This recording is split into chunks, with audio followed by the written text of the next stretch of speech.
Bismillahirrahmanirrahim. Assalamu alaikum. So we are continuing proteins and amino acids. Today we'll learn about classification of amino acids. तो जो classification है वो structure पे भी base करती है, केमिकल नेचर पे भी बेस करती है, न्यूट्रिशन रिक्वायरमेंट्स और मेटाबॉलिक फेट पे भी बेस करती है. ठीक है, तो हम इन क्लासिफिकेशंस को देख लेते हैं. विट्स इम्पॉर्टेंट, तो आपको सारी हेडिंग्स और नाम का मतलब आने चाहिए. Amino acid classification based on the structure. Comprehensive classification of amino acids is based on their structure and chemical nature. Each amino acid is assigned a 3-letter word or 1-letter symbol. These symbols are commonly used to represent the amino acids in protein structure. The 20 amino acids found in protein are divided into 7 distinct groups. So, सबसे पहली चीज़ ये है कि जो amino acids हैं, एक चीज़ याद रख लें, जो उनका पहला नाम है ना, तो उनके नाम के जो पहले 3 लेटर्स हैं वो, या एक लेटर सिंपल जो जिस नाम से वो शुरू हो रहा है, वो लेटर जो है अमाइनो एसिड्स को असाइन किया होता है ताकि उनको याद रखना आसान हो जाए. या आप जब बात कर रहे हो या डिफरेंट आप डायग्रामेटिक रिप्रेजेंटेशन कर रहे हो तो उनमें आपको पूरा नाम ना लिखना पड़े, तो उनने नाम को, उन अमाइनो एसिड्स को 1 लेटर सिंबल या 3 लेटर सिंबल्स दिए हुए हैं. ठीक है, तो उससे जो है जब हम प्रोटीन स्ट्रक्चर बना रहे होते हैं और हमने बताना होता है कि इसके अंदर कौन से अमाइनो एसिड्स हैं, तो हम एक बस वो नाम ही दे देते हैं, एक सिंबल ही दे देते हैं, तो उससे हमें अंदाज़ा हो जाता है. उसके अलावा जो 20 हमारे अमाइनो एसिड्स हैं वो 7 डिस्टिंक्ट ग्रुप्स में डिवाइडेड हैं. तो हम इन 7 क्लासिफिकेशन को बेस्ड ऑन द स्ट्रक्चर देख लेते हैं.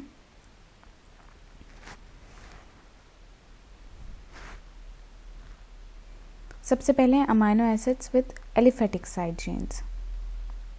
ठीक है, इनमें आ जाते हैं glycine, alanine, valine, leucine and isoleucine.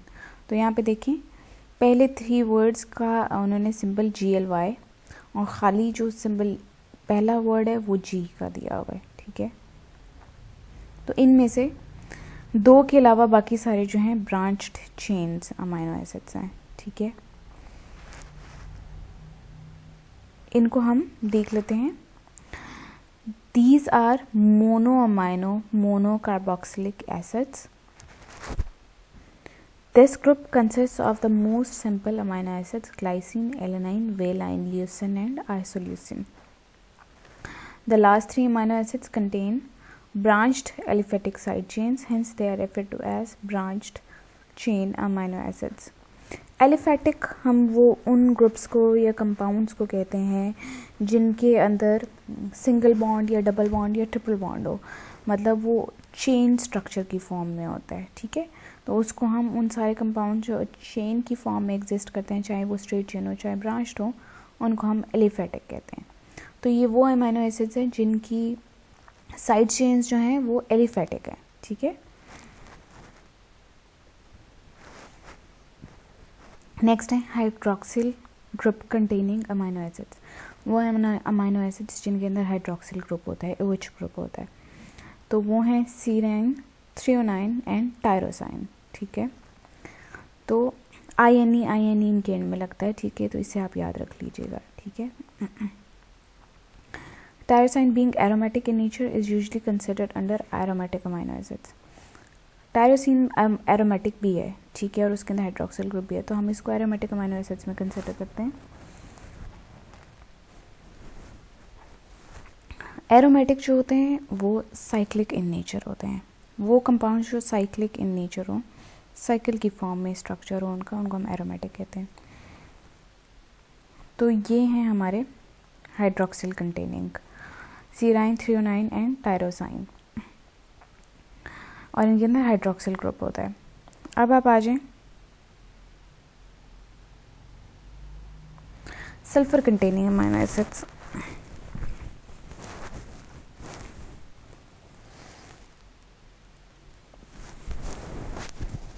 sulfur containing amino acids. Cysteine with sulfhydryl group and methionine with thioether group are the two amino acids incorporated during the course of protein synthesis. Cysteine, another important sulfur containing amino acid, is formed by condensation of two molecules of cysteine.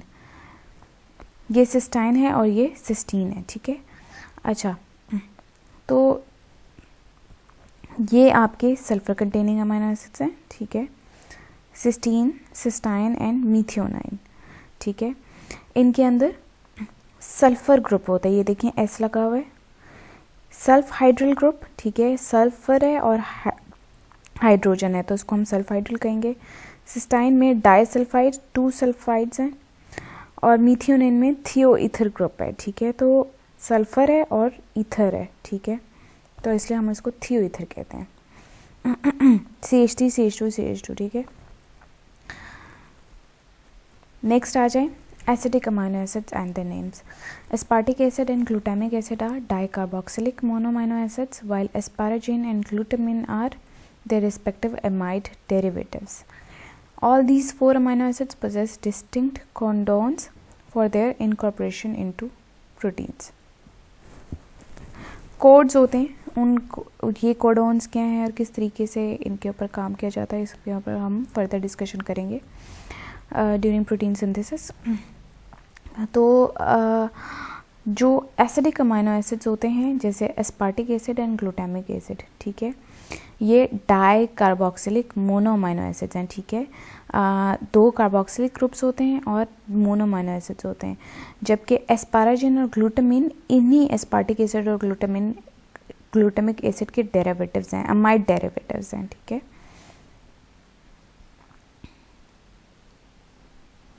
तो ये acidic amino acids हैं आपके, ठीक है. Aspartic acid, एस्पाराजिन, ठीक है. Glutamic acid, glutamine, ठीक है.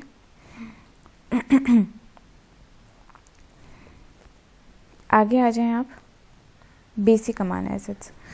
The 3 amino acids lysine, arginine and histidine are dibasic monocarboxylic acids and they are highly basic in character. तो ये जो है यहाँ से देखिए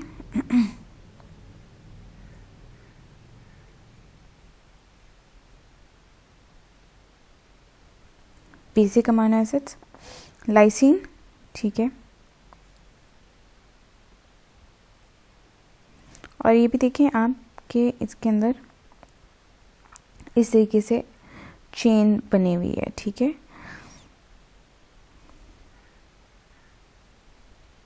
अर्जिनाइन और हिस्टिडाइन, ठीक है. फिर उसके बाद आपके आते हैं aromatic amino acids. Aromatic amino acids में फिनाइलएलेनिन, टायरोसाइन और ट्रिप्टोफैन आते हैं. ये सब के सब जो हैं एरोमेटिक अमाइनो एसिड्स हैं, इनके अंदर रिंग्स होते हैं, ठीक है. और हिस्टिडाइन भी इसी कैटेगरी में आता है, ठीक है. तो ये देखें आप, ये सब इनके स्ट्रक्चर्स में, हिस्टिडाइन के स्ट्रक्चर में भी रिंग है और इन सब के स्ट्रक्चर्स में भी रिंग है. फिनाइलएलेनिन, टायरोसाइन और ट्रिप्टोफैन, ठीक है. फिनाइलएलेनिन में बेंजीन रिंग होता है, टायरोसाइन में फिनोल रिंग होता है और ट्रिप्टोफैन में इंडोल रिंग होता है. फिर आते हैं आपके इम्यूनो एसिड्स. इम्यूनो एसिड्स जो होते हैं उनके अंदर प्रोलीन होता है और पायरोलिडीन रिंग होता है, ठीक है. इसके अंदर NH होता है, ठीक है, इंस्टेड ऑफ NH2, ठीक है. इसलिए हम इसको अमाइनो के बजाय इम्यूनो एसिड्स कह रहे हैं, ठीक है. इसकी एग्जांपल जो है वो प्रोलीन है, ठीक है. प्रोलीन इम्यूनो एसिड है. और हेट्रोसाइक्लिक अमाइनो एसिड्स में हिस्टिडीन, ट्रिप्टोफैन और प्रोलीन आ जाते हैं, मतलब कि इनके अंदर 2 से ज़्यादा साइकिल्स हों, ठीक है. तो यहाँ पे आप देखें इम्यूनो एसिड्स में आपका प्रोलीन आ जाता है, ठीक है. नेक्स्ट आपकी क्लासिफिकेशन है, classification of amino acids based on polarity. तो इसमें 4 ग्रुप्स हैं. अगर पोलैरिटी की बेस से हम चेक करें तो 4 ग्रुप्स हैं आपके अमीनो एसिड्स, 4 ग्रुप्स में डिवाइडेड हैं. Non polar amino acids, these amino acids are also referred to as hydrophobic, water heating. ठीक है, इन अमीनो एसिड्स के ऊपर कोई चार्ज नहीं होता, ठीक है, वाटर के अंदर चार्ज होता है, तो ये अमीनो एसिड्स जो हैं हाइड्रोफोबिक होते हैं. इनके आर, जो भी अमीनो एसिड्स हैं ना, उनकी आर ग्रुप से ही हमें पता चलता है, उनके साथ जो आर ग्रुप है, आर साइड चेन है, उससे पता चलता है कि उस अमीनो एसिड की पोलैरिटी क्या है. तो इनके आर ग्रुप के ऊपर कोई चार्ज नहीं होता. The amino acids included in this group are alanine, leucine, isoleucine, valine, methionine, phenylalanine, tryptophan and proline. Polar amino acids with no charge on R group. अच्छा, वो अमीनो एसिड्स जो कि पोलर हों लेकिन उनका जो R ग्रुप है उसके ऊपर कोई चार्ज ना हो, ठीक है, तो वो अमीनो एसिड्स जो हैं इनके आर ग्रुप के ऊपर चार्ज नहीं होता, लेकिन इनके अंदर ऐसे ग्रुप्स होते हैं जैसे hydroxyl group, sulphydryl group, amide group. ठीक है, ये जो ग्रुप्स होते हैं ये हाइड्रोजन बॉन्डिंग में काम आते हैं. ठीक है, प्रोटीन स्ट्रक्चर में जो है आपका जो प्रोटीन स्ट्रक्चर बन रहा होता है तो उसमें हाइड्रोजन बॉन्डिंग होती है. वो हाइड्रोजन बॉन्डिंग जो है वो इन ग्रुप्स की वजह से होती है. ठीक है, तो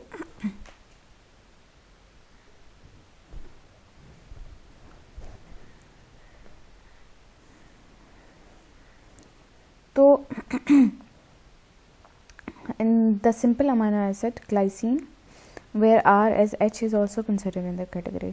ग्लाइसिन के बारे में हमने शुरू में जब हमने स्ट्रक्चर्स पढ़े थे तो हमने कहा था ग्लाइसिन सबसे ज़्यादा सिंपलेस्ट अमीनो एसिड है क्योंकि इसका जो R है वो H ही है.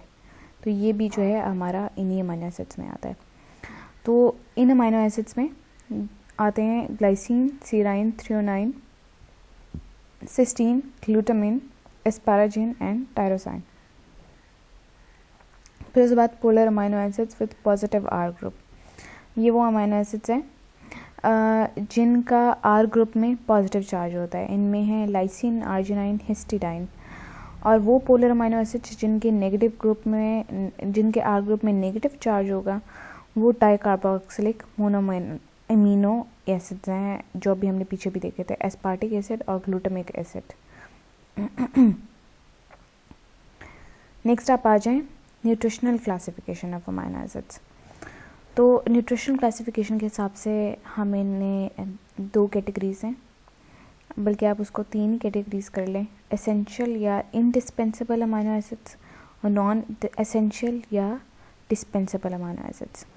एसेंशियल का मतलब है ज़रूरी, इंडिस्पेंसेबल का मतलब है कि हम इनको ज़ाया नहीं कर सकते, हम इनको फेंक नहीं सकते, हम इनके बगैर नहीं रह सकते. ठीक है, डिस्पेंसेबल का मतलब होता है हटा देना, फेंक देना, एक्सक्लूड कर देना, निकाल देना. ठीक है, तो जिनको हम डिस्पेंस भी करेंगे तो हमें कोई नुकसान नहीं होगा. ठीक है, तो एसेंशियल या indispensable amino acids, the amino acids which can not be synthesized by the body and therefore need to be supplied through the diet are called essential amino acids. तो वो सारे अमीनो एसिड्स जो body synthesize नहीं कर सकती और वो हमें डाइट में चाहिए होते हैं, उनको हम एसेंशियल अमीनो एसिड्स कहते हैं. They are required for proper growth and maintenance of the individual. तो ये क्या है, इनको प्रॉपर ग्रोथ भी चाहिए होती है. जैसे वो इंडिविजुअल्स अगर उनको ये अमीनो एसिड्स नहीं मिलेंगे तो उनकी प्रॉपर ग्रोथ नहीं होगी. ठीक है, और उसके अलावा हमारी बॉडी की मेंटेनेंस के लिए, टिश्यूज़ की मेंटेनेंस के लिए ये भी तब भी चाहिए होते हैं. ठीक है, तो मतलब अगर हम ये अमीनो एसिड्स नहीं लेते तो हमारी बॉडी फंक्शनिंग प्रॉपर्ली नहीं हो सकेगी. ठीक है, तो जो एसेंशियल अमीनो एसिड्स हैं जो हमें डाइट में लेने ज़रूरी हैं, बॉडी नहीं बना सकती, वो 10 है. ठीक है, इनमें आ जाते हैं arginine, valine, histidine, isoleucine, leucine, lysine, मीथियोनिन, phenylalanine, threonine and tryptophan. अच्छा, ये सारे के सारे आपको नाम याद होने चाहिए. ठीक है, तो इन नामों को याद करने के लिए कुछ कोड्स हैं. जो भी आपको सही कोड याद करने के लिए आसान कोड लगे आप वो ले सकते हैं. जैसे AV हिल MP TT, H vital LMP, PH Wilma TT, PBT Tim Hall या Matt Will Fly। इसके अलावा एक और भी कोड है जो हम पाकिस्तानी यूज़ करते हैं, TVT Hill PM, ठीक है। तो TV बल्कि वो है इस तरीके से, TV at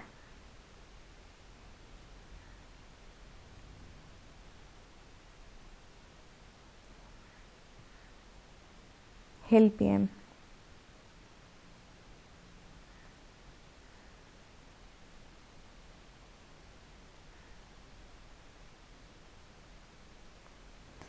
तो वो ये है कि टीवी देखा, कहाँ देखा, हिल पे देखा, PM शाम को, ठीक है। तो आपको जो सा भी आसान लगे आप उसके लिए कोड यूज़ कर सकते हैं। वो इसलिए ताकि आपको याद हो जाएंगे क्या क्या क्या आपके हैं, ठीक है। तो जैसे आपके Arginine है, ठीक है, तो Arginine A पे, ठीक है, 309 T पे, V पे वेलाइन, ठीक है, A पे Arginine, T पे टायरोसाइन, H पे हिस्टीडीन, I पे आइसोल्यूसिन, L पे ल्यूसिन, L पे लाइसिन, P पे फिनाइलएलेनिन, M पे मीथियोनाइन, ठीक है। इस तरीके से आप कोई भी कोड याद कर सकते हैं अपनी आसानी के लिए। इसके अलावा दो ऐसे अमाइनो एसिड्स हैं जो कि एडल्ट्स बना सकते हैं, उनके एडल्ट्स की बॉडी बना सकती है, लेकिन ग्रोइंग चिल्ड्रन भी नहीं बना सकते, और वो लोग जो बीमार हो, जिनको पहले कोई डेफिशिएंसी हो गई हुई हो, वो भी नहीं बना सकते। तो आर्जिनाइन को और हिस्टीडाइन को, इन दोनों को हम सेमी एसेंशियल अमाइनो एसिड्स कहते हैं, ठीक है।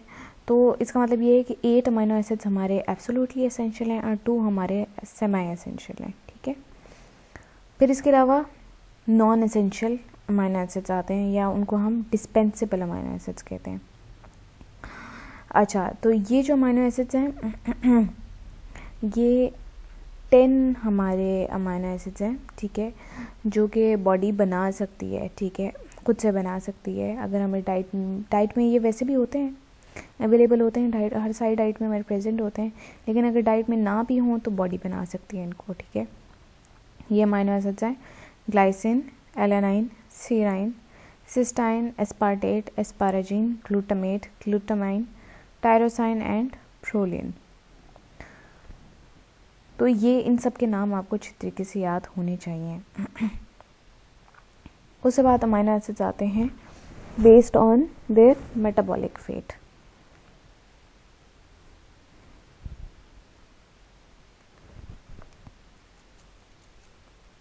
ये हैं glycogenic amino acids, ketogenic amino acids, glycogenic and ketogenic amino acids और सिलिनोसिस्टीन।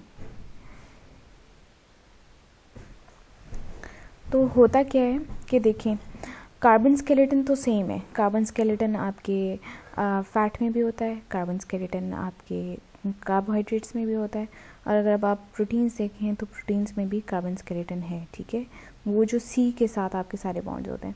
तो ये जो कार्बन स्केलेटन है, इसकी बेसिस पर हम अमाइनो एसिड से ग्लूकोज भी बना सकते हैं और अमाइनो एसिड से फैट भी बना सकते हैं, ठीक है।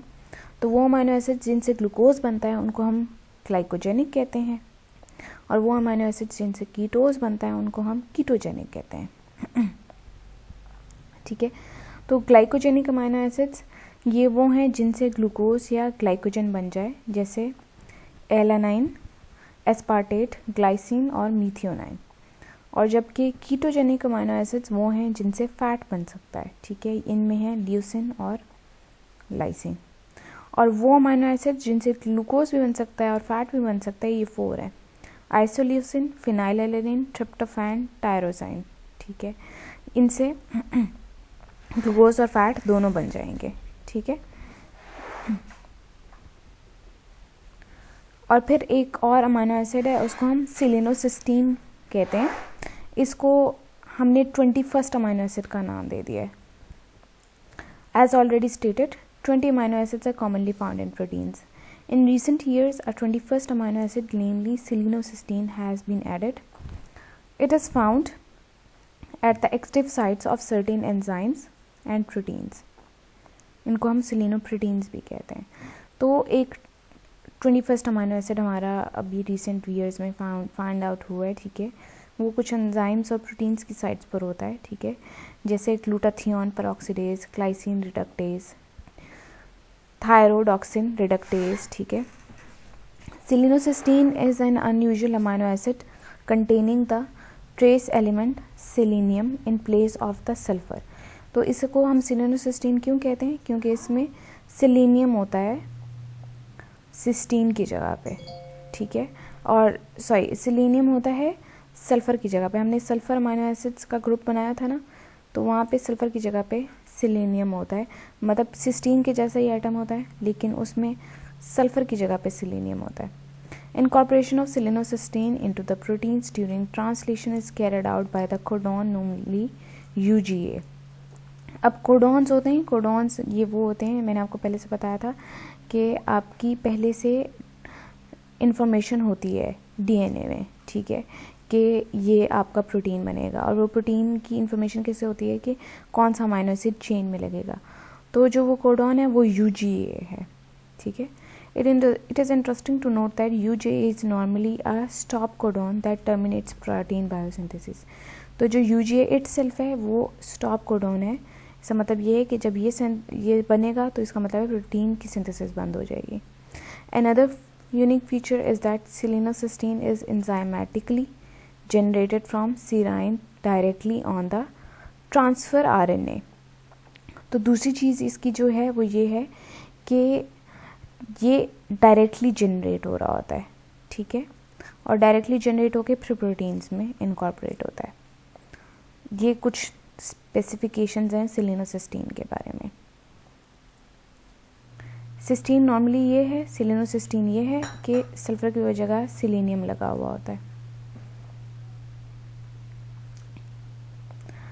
पायरोलाइसिन 2002 में दरियाफ्त हुआ था, ठीक है, और इसको हम 22nd अमाइनो एसिड कहते हैं, ठीक है, क्योंकि ये भी जो है स्टॉप कोडॉन UGA जो है इससे हमारा पायरोलाइसिन भी बन रहा होता है।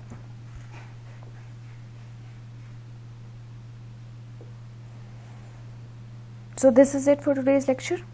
आगे हम कंटिन्यू करेंगे, क्लासिफिकेशन आपकी ख़त्म हो गई। नेक्स्ट लेक्चर में हम आपकी प्रोटीन्स प्रॉपर्टीज़ पढ़ेंगे। Thank you for your concentration. अल्लाह हाफ़िज़।